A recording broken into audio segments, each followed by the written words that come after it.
पिछले 3 साल बजट जो आए हैं बिल्कुल वो बिल्कुल आईएमएफ को खुश करने के लिए आए हैं। बेनिजीन सपोर्ट फॉर्म प्रोग्राम में इतना जाना चाहिए, फिर लोगों को हैंडआउट की आदत लग जाती है। अनफंडेड पेंशन है, दैट्स इनफैक्ट अ बॉम्ब कि बहुत सारे ब्यूरोक्रेट जब रिटायर हुए हैं अभी पिछले कुछ सालों में, तो उनकी जो रिटायरमेंट से पहले जो सैलरी थी and when they started getting pension was higher than that.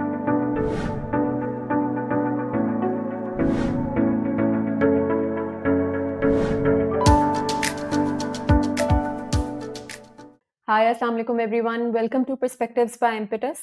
और आपको पता है हम एक राउंड अप कर रहे हैं बजट का, जिस पे हम सारे थॉट लीडर्स से पूछ रहे हैं उनके क्या तासुरात हैं इस बजट के बारे में। और आज हमारे साथ अली खिज़र साहब मौजूद हैं। We have already hosted him for a podcast earlier, और उनके बारे में I have told you guys कि he is a famous economist. उनकी राय को बहुत अहमियत दी जाती है। He is the director research for Business Recorder as well, एक जाने माने जर्नलिस्ट हैं। Plus, I really value him and I really look up to him when it comes to the economy and the numbers that we see, especially in the budget. So let's welcome him. Assalamu alaikum, Ali sahab. जी, thank you Anam, thank you for having me. Thank you so much. आपने इतना time निकाला. I'm sure that a lot of people are after you to hear your thoughts about the budget. और मैं आपका ज़्यादा time नहीं लूँगी. I'll try to keep it as short and succinct as possible.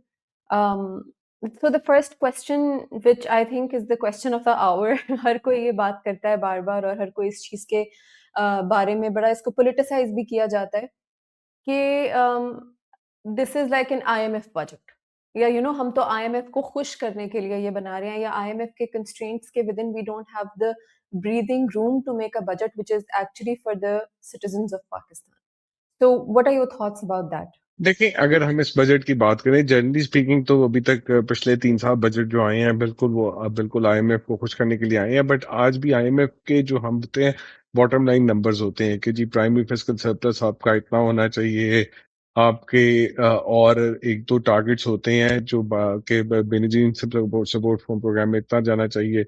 ये सब्सिडी इतनी होनी चाहिए, हर नंबर को चेक करके वो फिर लाते हैं। बट फाइनल नंबर जो होता है वो बाइनरी होता है।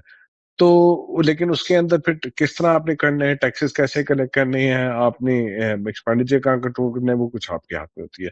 चूँकि टारगेट्स पॉजिटिव थे, बड़े हाई प्राइमरी सरप्लसेस थे, तो पिछले के 3 साल में जो एफबीआर ने बहुत ज़्यादा टैक्सेस जो है ना इंक्रीज़ कर दिए। सो हुआ ये कि पिछले 3-4 साल में जो है कॉर्पोरेट टैक्स रेट पे एक 10% सुपर टैक्स लग चुका था। सैलरीज़ की स्लैब भी बढ़ गई थी, उसपे एक 10% सरचार्ज भी लग चुका हुआ था। और इसी तरह एक्सपोर्टर्स के ऊपर भी जो है वो फुल कॉर्पोरेट रिजीम में आ गए थे, और उनके ऊपर जो है सुपर टैक्स भी था, और उनके ऊपर मिनिमम वो टैक्स एक लेते थे जो विदहोल्ड कर लेते थे, जिससे कैश फ्लो का प्रॉब्लम हो जाता है, सो एंड सो फोर्थ। और भी बहुत सारी चीजें थी। उन्होंने जो पिछले कुछ सालों में ये चीजें ज्यादा बढ़ाई थी, उसमें से इस दफा कुछ चीज कर दी है। सो आईएमएफ को थोड़ा उन्हें मनाना पड़ा इस दफा क्योंकि इनके टारगेट जो रेवेन्यू के थे वो रिवाइज टारगेट भी 13.35 ट्रिलियन के थे, और जो एक्सपेक्टेड अभी है वो 13 ट्रिलियन के है। अगले साल का जो टारगेट है वो 15.2 का है, उसमें 18% की ग्रोथ है। जीडीपी जो नॉमिनल जीडीपी ग्रो कर रहा है वो 13% से कर रहा है। So there's actually 4.5% gap over there. Plus they have given a relaxation of 386 billion. उसमें से कुछ नए टैक्सेस है, बट वो कितने कलेक्ट होंगे, these are the question marks. और enforcement से क्या होंगे, these are the question mark. So ये चीजें हैं, बट उन्होंने चूंकि उनके पास जो गैप आ रहा है वो सूबों से वो ले रहे हैं, वो किस तरह आएगा, दैट्स अनदर क्वेश्चन। तो बट उसकी बेस पे एक उन्होंने रिलीफ बजट दे दिया है कि जो बहुत सारे टैक्सेस उन्होंने लगाए हुए थे उसमें से कुछ आसान कर दिए हैं, और ज्यादातर वो टैक्सेस जो आसान किए हैं वो अमीर लोगों पे किए हैं। सुपर टैक्स जो है उन्होंने उसकी लिमिट जो है वो 500 मिलियन से नीचे वालों पे खत्म कर दी है, वरना कोई 100 मिलियन कमाता था यानी कि 10 करोड़ रुपया साल का, यानी कि उसका पूरा पैकेज किसी सीईओ का 80 लाख रुपए का हो, सब कुछ मिला के, तो उस पे सुपर टैक्स लग जाता था। अब उस पे सुपर टैक्स नहीं लगेगा। या वो जो थोड़ा बहुत ज्यादा अमीर नहीं है, सुपर रिच नहीं है, तो उसकी पर्सनल इनकम पे सुपर टैक्स नहीं लगेगा। फिर ये विथहोल्डिंग टैक्स जो आपका क्रेडिट कार्ड पे, फॉरेन ट्रेवल जो आपका बिजनेस क्लास पे, उन सब पे टैक्सेस कम कर दिए हैं। अच्छा, फिर उन्होंने जो है ये व्हाट वुड यू से कि एक्सपोर्टर्स को उन्होंने कि उनका मिनिमम टैक्स वो 1.25% पे ले आए 2% से, तो उनके कैश फ्लो का कुछ उसमें बेहतरी आएगी। लेकिन फाइनल टैक्स regime में नहीं लेके गए, जो अच्छी बात है, और उनके ऊपर से सुपर टैक्स खत्म कर दिया। तो ये चीजें जो उन पे लगाई गई थी वो खत्म कर दी गई हैं। कोई अब तो ये आसानी ऐसा ही है कि मतलब जो मुश्किलें पाई थी वो आहिस्ता आहिस्ता थोड़ी सी कम हो गई है, तो you have to give government to that. तो ये बजट है और इसमें आईएमएफ को मनाया गया है, और आगे अगर आप पूछेंगे तो बताएंगे कि इसके अंदर मुश्किलात भी हो सकती हैं इनको कनेक्ट करने के लिए। So what you're saying in essence is that it's a mix of, to balance both the sides, कि citizens को भी थोड़ी आसानी दी जाए, प्लस आईएमएफ के कंस्ट्रेंट्स भी किसी तरह थोड़े से काम डाउन किए जा सके, टेपर ऑफ किए जा सके। चलिए ठीक है। नेक्स्ट क्वेश्चन मेरा टैक्सेशन के बारे में ही था, और उस पे भी बहुत बात हो रही है आजकल के सैलरी स्लैब्स में जिस तरह कमी की गई है, इवन कल बजट में जो पेश किया है कि वो एक हायर इनकम या हायर एंड के लोगों को तो रिलीफ मिल रहा है, मगर जो एक्चुअल सिटीजन्स थे who are earning perhaps less than 1 lakh per month. Ji, salary क्या, देखिए बिल्कुल आपकी बात सही है कि मतलब जो टैक्सेस उन्होंने बढ़ाए थे वो सरचार्ज कम कर दिया उन्होंने, और जो ज्यादा कमाता था उसका सरचार्ज से इम्पैक्ट आएगा, चले अगर टैक्सेस से बाकी से कम आएगा, बट इवेंचुअली सबको थोड़ा बेनिफिट हो रहा है। So generally the salary class is happy कि जी उसकी डिस्पोजेबल इनकम बढ़ जाएगी, ठीक है जी। And it is a very popular decision as well, और सैलरी क्लास के साथ जाती भी हो रही थी क्योंकि इनका टैक्स विदहोल्ड हो जाता था, और बहुत सारा एक इस तरह की कोशिश हो गई थी कि प्राइवेट इवन लिस्टेड कंपनीज भी जो है वो through a third party part of the salary जो है ना वो कैश में अपने कुछ एम्प्लॉयज को देने लग गई थी। सो आई थिंक दीज प्रैक्टिसेस में स्टार्ट एंडिंग इफ अगर ये चीजें इस तरह करेक्ट करते हैं सारा कुछ। बट दूसरी आपने बात की जी कि जी जो प्रोफेशनल सर्विसेज देता है या एओपी है, सिंगल पर्सन कंपनी है, कुछ इस तरह है, तो उसके ऊपर जो इंडिविजुअल के ऊपर जो है नॉन सैलरीड इंडिविजुअल जिसको कहेंगे उस पर टैक्स 45% है, और उसके ऊपर आगे उस पर सरचार्ज भी है, उस पे नहीं खत्म किया गया। इस पे इनका कहना ये है कि जी वो चूंकि वो जैसे डॉक्टर हैं, प्रोफेशनल हैं, अकाउंटेंट हैं, लॉयर्स हैं एंड ऑल दैट, ये बहुत सारे प्रोफेशंस होते हैं, ये वैसे ही टैक्स कम देते हैं, तो इस वजह से वो और ना उस पे शोर मचता है। वो यही बात है कि the government think and the partly right as well कि जी वो वैसे ही टैक्स नहीं देते, तो इनसे ज्यादा रखेंगे तो हम कुछ ना कुछ कलेक्ट कर पाएंगे। So but again it's not the right strategy, best strategy, but somehow मतलब वो पोएटिक जस्टिस हो रहा है इसमें। तो अगेन और आपने कहा कि जी वो टारगेट कैसे मीट करेंगे, दैट्स अ प्रॉब्लम जी। मैंने आपको शुरू में बताया था कि टारगेट वो नहीं मीट हो सकता, और अगर टारगेट मीट नहीं करेंगे तो इन्हें प्रोविंसेस से जो 1.1 ट्रिलियन की ग्रांट आनी है वो भी सब्जेक्ट टू दैट टारगेट है। तो ये प्रोविंसेस से भी इनका फड्डा पड़ जाएगा कि जी ये आपने हमें कमिट किया था कि जो 13.35 तक के हमें 57% ऑफ वट एवर वो हमें मिलेगा हमारा शेयर, और बाकी जो उसके ऊपर होगा वो आप शेयर हमारा ले रहे हैं। जब अगर ऊपर ही नहीं जाएंगे और ऊपर पार्शली जाएंगे तो वो भी कट होगा। और होगा क्या कि जब ये टारगेट के प्रेशर आएंगे तो वो कोर्स ऑफ एक्शन करेगा एफपीआर, वो उसी कंप्लायंट टैक्स पे को जाके और निचोड़ेगा, और वो एडवांस टैक्स से ज्यादा लेगा, और जब वो इस तरह की चीजें करेगा तो लोग फिर जो है वो अनडॉक्यूमेंटेड की तरफ जाएंगे। So it's a very difficult situation कि किस तरह किया जाए, and it's going to be challenging. और आईएमएफ की बाइंडिंग कंडीशन है कि ये ना हमने पूरी की तो हमें आयतर आईएमएफ से वेवर लेना पड़ेगा या मिनी बजट लेना पड़ेगा। So either the two will happen by December. So Ali, जैसे आपने खुद बात की है कि ये अचीव नहीं होता, एंड स्पेशली द कंडीशन जिसकी आप बात कर रहे हैं कि आफ्टर अ सर्टेन बेंचमार्क जो है वो एक ग्रांट बन गया है, पहले ये भी नहीं होता था। पहले बस एक सिंपल सा एनएफसी अवार्ड था जिसके ऊपर भी काफी बहस होती रहती थी। What are your thoughts about this whole introduction of grant after a certain benchmark? और मतलब जैसे कि होता है गवर्नमेंट में कभी-कभी एक चीज़ इंट्रोड्यूस हो जाती है और वो स्टक हो जाती है सिस्टम में for several years. Do you think that's going to be the case with this 13 trillion वाला बेंचमार्क आल्सो? नहीं, देखें देखें आर्टिकल 164 के थ्रू तो वन टाइम ग्रांट दी गई है, और ये गवर्नमेंट ये चाहती थी कि ये फेडरल गवर्नमेंट ये चाहती थी कि इस तरह का कुछ हो जाए कि दैट इट रिमेन स्टार्क, लेकिन सिंध ने ये बात नहीं मानी। उन्होंने कहा कि जी वन टाइम इसको करेंगे, and next year will sit on the table and negotiate again. So let's see कि वो नेक्स्ट ईयर के बाद नेक्स्ट ईयर वो किस तरह निगोशिएट करते हैं, बट एक यू राइट एक प्रेसिडेंट सेट हो गया है, तो वो प्रेशर तो डालेंगे जी इसको कंटिन्यू करें। बट इसके रिpercussion भी होते हैं। जब सूबों के पास पैसे कम जाएंगे तो सूबे अपने खर्चों पे कम करेंगे, वो फिर किसी किस्म की डेवलपमेंट और किसी किस्म के बजट्स को कॉम्प्रोमाइज करेंगे। अब वो जहाँ से पैसे बनते हैं, रोड्स बनती हैं, और ये वो चीजें जो जो विजिबिलिटी देते हैं उस पर इतना नहीं करेंगे। हेल्थ एजुकेशन के प्रॉब्लम बजट के ऊपर वो कॉम्प्रोमाइज करेंगे, and that would be bad for common man. So eventually इसका इम्पैक्ट कॉमन मैन पे कहीं ना कहीं आएगा। What federal government is getting from the सूबा, that is not going to be spent on certain utilities, public utilities. And Ali साहब, like this is directly linked to welfare spending also, right? जैसे आपने बात की है कि अगर एक बजट कहीं से फंड हो रहा है और वहाँ से वो जो पैसे कट कर रहे हैं, वो एक्चुअली एजुकेशन और हेल्थ में से निकाल रहे हैं, तो that's actually detrimental for our growth, right? I mean there could be, I mean there is a possibility कि वो इससे निकालेंगे, मतलब कहीं ना कहीं से तो निकालेंगे ना।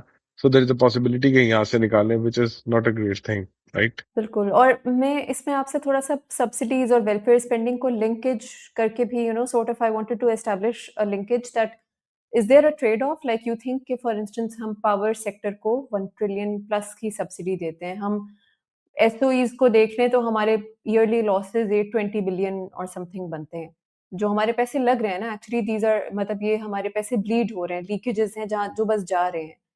बट हम उसके बदले में वही पैसे फॉर इंस्टेंस पावर सब्सिडी की जगह अगर हम एलोकेशन कर देते बिस्प को या कोई हेल्थ इंश्योरेंस प्लान ले आते या इस तरह का कोई एक वेलफेयर प्लान ले आते, don't you think that is a better trade off या इस बजट में यू थिंक कि नहीं the strategy that they have adopted is the right one? देखिए जी, ये बिल्कुल इलेक्ट्रिसिटी की सब्सिडी उन्होंने कुछ खत्म भी की है, कुछ अब रह भी गई है कि वो ये है कि 200 यूनिट्स एंड बिलो जो होते हैं, उनको जो ये बड़ा हेवीली सब्सिडाइज़ करते हैं, उसको वहाँ से उठा लेना चाहिए और उसको कहीं न कहीं उसको उनको अगर आपने करना है तो आप डायरेक्ट हेल्प करें, वो मिसयूज़ भी बहुत होती है। कि जो लोग हकदार नहीं है, जो अफ़ोर्ड कर सकते हैं, वो भी नहीं दे पाते और उसका मसला ये होता है कि उसका फिर जो 3 फेज़ मीटर वाला होता है, इंडस्ट्रियलिस्ट होता है, कमर्शियल होता है, तो वो सारे जो होते हैं, जो हम सब लोग उनको क्रॉस सब्सिडाइज़ करते हैं। तो वो मिसयूज़ जब होता है तो वो तो दिस इज़ अनजस्ट, तो उसको उसको यहाँ से खत्म होना चाहिए, प्राइस डिस्टॉर्शन नहीं होनी चाहिए। आपने उनको हेल्प करना है तो और जगह से करें और दूसरा ये है कि बिजली को सस्ता करें, उसको अब जे टू पार्ट टैरिफ जो जिस तरह की इंडस्ट्री के अंदर लेके आ रहे हैं, इस तरह डोमेस्टिक में भी इंट्रोड्यूस कर दें ताकि ताकि जो लोग इस्तेमाल करना चाहें वो करें। सो कोई शक नहीं, बिजली की इनएफिशिएंसीज़ कम है और इन सब्सिडीज़ को खत्म होना चाहिए और इनको कहीं और से देना चाहिए।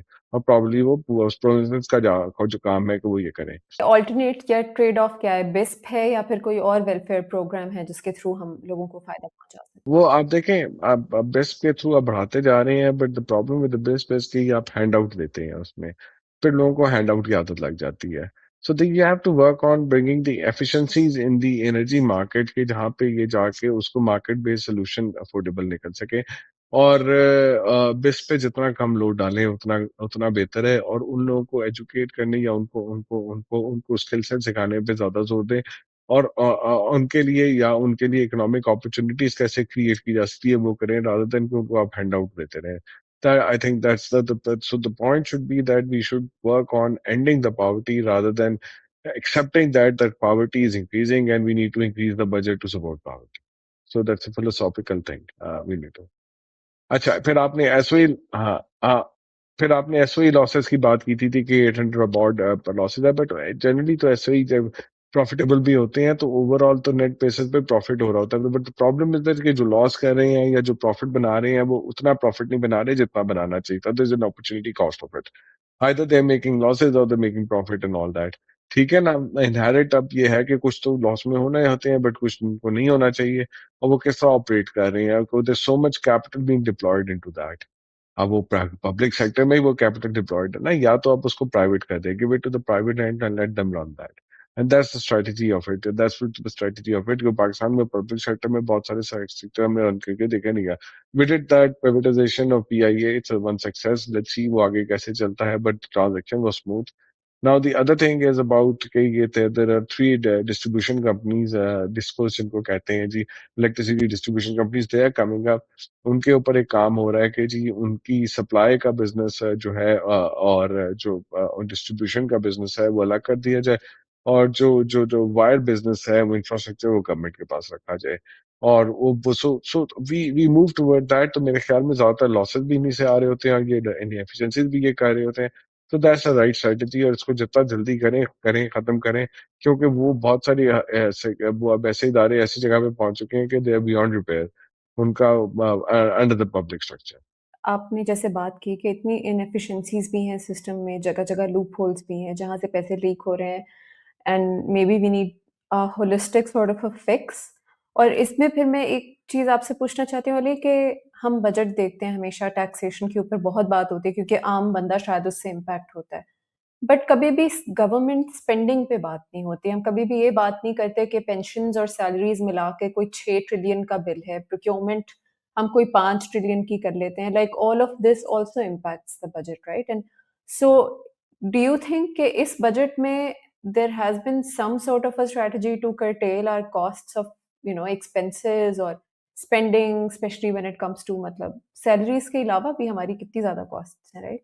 या आपको लगता है कि वो बिल्कुल अनटच्ड रहा है टॉपिक? जी देखिए, सैलरीज है और इस वक्त पेंशन जो है वो तो सैलरी से बड़ा होता जा रहा है, और पेंशन के अंदर हमारा जो है अनफंडेड पेंशन है, that's in fact a bomb. Pension bomb है, क्योंकि बहुत सारे सूबों का, फेडरल गवर्नमेंट का अनफंडेड पेंशन है, और इसमें मिलिट्री के नंबर भी इसी में क्लब इन होते हैं, जो बड़ा हाई नंबर है। वो फंडेड से मतलब है कि गवर्नमेंट ने ये लाइबिलिटी जो देनी है, जब से इन्होंने ये दे रहे थे, तो उसके अगेंस्ट को फंड क्रिएट करते, ताकि उधर से पैसे जनरेट होते हैं और वो ये देते, और वो आपकी long term capital debt market भी बनाती है। अनफॉर्चुनेटली उस पर काम नहीं है, उस पर काम करने की बातें होती हैं, थोड़ा बहुत कुछ सूबों ने काम किया है, but still we are long way to. और वो बहुत बड़ा है, और पेंशन को आप मतलब you can stop the salaries, but you can not stop the pension, it's a very sensitive thing. But उन पेंशन को जिस तरह से 2010-11 के बाद जिस तरह से ब्यूरोक्रेट से मिलकर बढ़ाया गया है, जिस तरह से उनको इंक्रीज किया गया है, कि बहुत सारे ब्यूरोक्रेट जब रिटायर हुए हैं अभी पिछले कुछ सालों में, तो उनकी जो रिटायरमेंट से पहले जो सैलरी थी, and when they started getting pension was higher than that. So वो बहुत मिसयूज भी किया गया है, बहुत मिसयूज भी किया गया है, और बहुत सारे फिर ऐसे होते हैं लोग कि जो एम्प्लॉयज बनते हैं, और वो घोस्ट एम्प्लॉयज भी होते हैं, या कोई मूनलाइटिंग करके अदर जॉब भी कर रहे होते हैं, और फिर वो इवेंचुअली उन्हें पेंशन भी मिल जाती है। और फिर पेंशन फिर बहुत सारी जगह फिर ऐसे होता रहा है कि पेंशन में अगर बंदा मर जाता है तो उसकी बीवी को मिलता है, उसकी बीवी मर जाती है तो उसकी उसकी बेवा बेटी या मतलब वटेवर उस तरह से मिलता है। सो ये ऑन एवरेज एक पेंशन जो है, बंदा अगर 60 साल का में मरा है तो उसको अगले 40 साल वो पेंशन चलती रहती है। So this is a concern. इसको किस तरह एड्रेस करना है? They don't have an answer to it.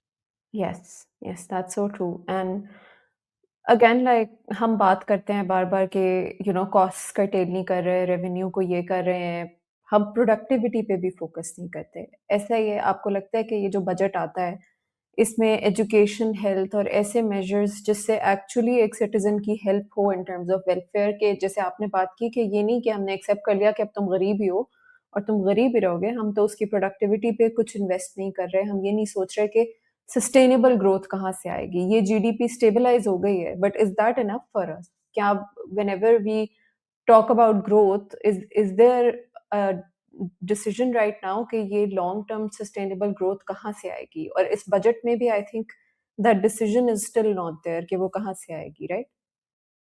देखिए, ग्रोथ के अब दो एलिमेंट है ना। एक तो ये है कि आप सप्लाई साइड आगे की मैन्युफैक्चरिंग हो गई या बिजनेसेस हो गए, उनके क्या कबात है, ये तो हम सुनते रहते हैं, सारा कुछ है, we all know that and well documented, and all things are well known कि क्या क्या ईज ऑफ डूइंग बिजनेस के प्रॉब्लम है, क्या रेगुलेटरी हर्डल्स है, क्या एनर्जी फाइनेंसिंग और टैक्सेशन ज्यादा है, but there is other side of it as well. That's कि आपकी लेबर साइड के क्या हालात हैं, वो उसकी उसकी प्रोडक्टिविटी कितनी है, वो कितनी कितनी एजाइल है। तो आई थिंक पाकिस्तान के अंदर अगर इसमें हमें ग्रोथ लानी है, तो we need to take one thing in fundamental, that we need to have women inclusivity, और women participation in the workforce, especially in the urban sector, has to increase. And I think after 2022 crisis, things have started. कि if someone is living in a middle class family earning a 2 lakh rupees, तो वो दो बच्चों के साथ वो घर का खर्चा नहीं चला सकता, तो he needs to have a second hand. तो वो is acceptability because of the economic compulsion, वो सफेद पोश तबके में ही आती जा रही है कि जी खातून भी काम करने लग जाती है। And then you see in the lower class, middle class, and all that, you see now the women driving the scooters and all that, and that's been increasing, and that's a very encouraging. And you see women working in restaurants and what's not places. So Aahista Aahista वो बहुत सारी जगहों पे जहाँ पे वो काम कर सकती हैं वो आती जा रही हैं। And more we bring women to the labor force, more we able to generate growth. Like export led growth चाहिए, तो हमारा low hanging fruit है कि जी हम government को expand करें। That's one skill set we have. उसमें बांग्लादेश ने क्या किया, औरतों को काम पे लगा दिया, and they are better in that, they are cheaper in labour, and वो उन्होंने उसको सही है, तो we have to move to that model as well. और इस तरह से तो I think that the growth के लिए, प्रोडक्टिविटी के लिए, जो हमारी हाफ ऑफ द पॉपुलेशन है, एंड वो बहुत सारी जगहों पे हमने स्कूल में, कॉलेजेस में, यूनिवर्सिटीज में जब देखा है आगे, तो वो लड़कियां बहुत बेहतर परफॉर्म भी कर रही होती हैं, but they don't really come to the workforce and all that. So they need to. I think that's one thing we need to have. Plus, जो बाकी आपने कहा कि गवर्नमेंट की साइड से प्रोग्राम नहीं होते, that's a provincial subject. Education, health, these are the provincial subject. तो उनको, बट यहाँ पे गवर्नमेंट के भी कंसर्न है, उनको भी करना है, प्राइवेट सेक्टर भी करना है। But it's a long term commitment कि आपने लोगों को एजुकेशन मतलब बढ़ाना है, उसको 20 साल लगते हैं। उस पे हमने 1990 से सोचना बंद कर दिया था। ये तो प्राइवेट प्राइवेट सेक्टर को education, and education become privatised essentially, unfortunately. So those who can afford can have, those who can't afford cannot have.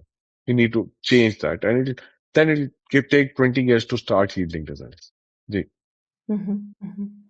And also, if we think about growth, and if we talk about export-led growth, या if we talk about the manufacturing sector, या हम even वैसे भी economy की बात करते हैं अली, तो हम एक बहुत कॉमन टॉपिक जो आजकल स्पेशली एक बिजनेस सेंटिमेंट सर्वे भी हुआ था, उसमें भी बड़े एक वो नेगेटिव से पेसिमिस्टिक से रिजल्ट्स आए कि बिजनेस कम्युनिटी ने इतना कॉन्फिडेंस शो नहीं किया when it comes to strongly agreeing कि हाँ हमें गवर्नमेंट या इन्वेस्टमेंट या कंड्यूसिव बिजनेस एनवायरनमेंट में यकीन है when it comes to Pakistan. Similarly investment to GDP ratio भी हम देखते हैं तो हमारी बहुत कम है, अपनी नेबरिंग कंट्रीज से कंपेयर कर लें तो उसमें भी I think we are at the bottom. But again हम हमारे यहाँ even if it is a provincial matter, बच्चा पढ़ भी जाता है तो पढ़ने के बाद उसको एम्प्लॉयमेंट के इश्यूज फेस करने पड़ते हैं बिकॉज उसको नौकरी नहीं मिलती या अच्छी नौकरी नहीं मिलती, मिलती है तो तनख्वाह इतनी कम होती है। हमारे यहाँ इन्वेस्टमेंट का एनवायरनमेंट नहीं है, पाकिस्तान में लोग आके इन्वेस्ट नहीं करना चाहते। So, how do you think we are curtailing that particular aspect of when it comes to growth? देखिए, ग्रोथ में इन्वेस्टमेंट के लिए पॉलिसी कॉन्टिन्यूटी, और उन्हें लगता है कि भाई आज जो चीज है वो 10-15 साल आगे वो चेंज नहीं होगी। सो पाकिस्तान में political continuity and certainty on the face of it तो है, लेकिन नहीं भी है। तो सो एंड इनसाइड हियर सब पीपल नो दैट के there is a gap between the public opinion and the government. So वो उससे उन्हें लगता है कि ये चीजें चेंज भी हो सकती हैं, या ये इस तरह से स्टेबल नहीं है। तो that is one thing which is deterring investment. The other thing that which is deterring investment is about कि यार यहाँ पे मतलब पॉलिसी चेंज हो जाती है, नई गवर्नमेंट आएगी वो कर देगी, एनर्जी कॉस्ट, ये कॉस्ट, वो कॉस्ट बहुत ज्यादा है, रेगुलेशन बहुत ज्यादा है। एंड अगर आप एक्सपोर्ट में जाओ तो competitiveness नहीं है, डोमेस्टिक में लाओ तो डिमांड ही नहीं है, क्योंकि आपकी तो परचेजिंग पावर एरोड हो रही है। तो वो way to invest in what to not. जो 2022 की जो लार्ज स्केल मैन्युफैक्चरिंग की जो थी चीजें, वो आज उससे उससे नंबर उससे नीचे है। बट द पॉइंट इज इसके वो तो इन्वेस्ट उस वक्त करेंगे जब डिमांड ग्रो कर रही होती है। या तो बाहर के लिए आपने डिमांड करनी है, एक्सपोर्ट लाइट करनी है, तो उसके लिए आपको कंपेटिटिव फैक्टर्स नहीं है, प्लस ओवरऑल इन्वेस्टमेंट क्लाइमेट नहीं है। तो क्योंकि मिसट्रस्ट है आपका एक with broader state and all that, I think that that social contract, इस पे काम करने की जरूरत है, जुडिशरी को स्ट्रॉन्ग करने की जरूरत है, trust with the public, trust with the Taxmann को बेहतर करने की जरूरत है, ओवरऑल मैक्रो इकोनॉमिक सेक्टर के फैक्टर्स को इम्प्रूव करने की जरूरत है, टैक्सेशन को और कम करने की जरूरत है। जब आपका one third of the two third of the effective tax effective return government ले जाए, तो आप वन थर्ड आपके पास आ रहा हो, तो फिर कौन कहेगा या मैं कैपिटल फॉर्मेशन करूँ। And the other thing which is going in favor of Pakistan is कि बहुत सारा पैसा यहाँ से निकल के दुबई में क्या था, और वो दुबई से जो आगे नहीं जा सकता और कहीं पे या और भी डर लगे, so the money is coming back in Pakistan and we can see that coming back, and the remittances number are telling that it's a 1 billion number in remittances from UAE, which is 50% in April, which is 50% higher than the past 12-month average. So 200-300 million उसमें कम से कम ऐसा पैसा है कि जो इस तरह से आया है, and that may keep coming in. So you need to have those money coming in. So उसको आपने चैनलाइज कैसे करना है, रास्ते कैसे दिखाने हैं। सो वो चीज की जरूरत है। वो मेरा ख्याल है गवर्नमेंट आगे भाग दौड़ तो बहुत कर रही है, सो लोग बिजी तो बहुत है, बट अगेन वो कोर ऑफ द इशू है, उसको शायद एड्रेस नहीं कर पा रही। हमने देखा SIFC भी बना के देखी, फिर उससे भी नहीं हुआ। फिर SIFC के साथ हमने जो है मतलब जो ब्यूरो ऑफ इन्वेस्टमेंट है उसको अब मर्ज कर दिया। So they need to have a private sector led team जो कि वहां पे एक इन्वेस्टमेंट काउंसिल बनाए गवर्नमेंट, और उससे जो इश्यूज दे के चले वो चले, प्लस ओवरऑल जो आपकी एनवायरनमेंट है उसको कंड्यूसिव करना है, and that requires bridge in the mistrust between the investor and public and the government. बिल्कुल, तो वो कब होगा अली? मतलब देखिए, I think this is the first time किसी गवर्नमेंट ने अपने 5वाँ बजट रखा है, कंसिस्टेंटली राइट? आई थिंक पहली दफ़ा ऐसे हुआ। हाँ नहीं नहीं, गवर्नमेंट तो नहीं थी जी, वो गवर्नमेंट तो पहले PTM की थी, फिर ये आ गई, बट शहबाज शरीफ साहब जो है ना, the lucky guy, he is the guy कि जो सारे बजट उन्होंने दिए हैं। बट अब लेट्स सी दिस बजट में अभी जो इन्होंने थोड़ा सिर्फ टैक्स रिलैक्स किया है, उस पे लोग किस तरह रिस्पॉन्ड करते हैं, किस तरह इन्वेस्टमेंट आती है।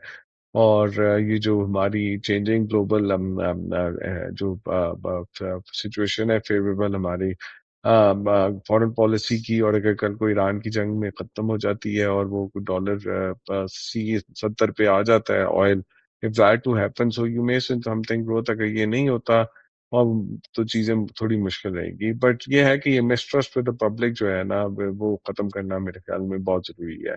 And I don't have an answer कि वो किस तरह करना है, क्योंकि you have to think out of the box for that.